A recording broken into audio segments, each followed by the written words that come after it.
Gennady Golovkin not worried about age entering Daniel Jacobs' bout. Gennady Golovkin's age has come up often leading into his HBO pay-per-view showdown against Daniel Jacobs on Saturday at Madison Square Garden. Golovkin wasn't his usual dominant self against Kell Brook in September, and many boxing savants are pointing their fingers at the middleweight champion's year on his birth certificate to offer an explanation. The 34-year-old Golovkin wasn't happy with his performance, either, but he's not ready to throw in the white towel versus Father Time. The three-belt titleist offered a better explanation for his lackluster outing: he was just bored.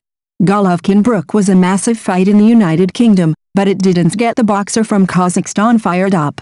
Brook, who moved up to weight classes from welterweight, was landing clean punches, but it wasn't enough to hurt the middleweight monster. A sluggish Golovkin eventually put Brook away in the fifth round after fracturing the Englishman's eye socket. Most boxers would be happy about that outcome. "It was like a street fight to me," Golovkin said. "After the first round, I knew it was over. I just wanted to end it, not show my technique."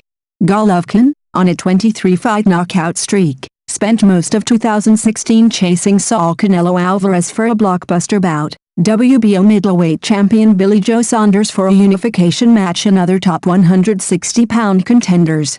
No one stepped up to Golovkin, giving him a disappointing year. It took time, but Golovkin, 36-0, 33 knockouts, finally has a formidable opponent. A signature bout to give his detractors who don't buy the hype. Jacobs, on a 12-fight knockout streak, is viewed by many as the second-best middleweight in the division.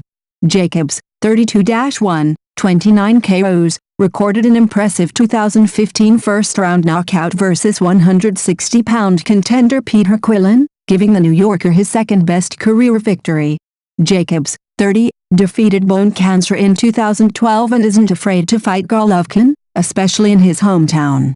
Most people would say he has a lot more power, but just because he has A+ or A- power, and I have B+ or B- power doesn't mean both guys can't go down or both guys can't get hurt, Jacobs said. "This is boxing, and it's all about putting your punches together perfectly. I have a different type of power. I have athletic power that people can't see." Golovkin is a -880 favorite and Jacobs is a +660 underdog, according to VegasInsider.com. Both fighters made weight Friday after each stepped on the scale at 159 pounds. "I think that all of these fighters like Sergey, Kovalev and Andre Ward, and Gennady, they need a challenge," said Abel Sanchez, Golovkin's trainer. "Not just a physical challenge but also a mental challenge, and Jacobs presents that for us. He is the first guy in a while since maybe David Lemieux and Curtis Stevens that got Gennady fired up.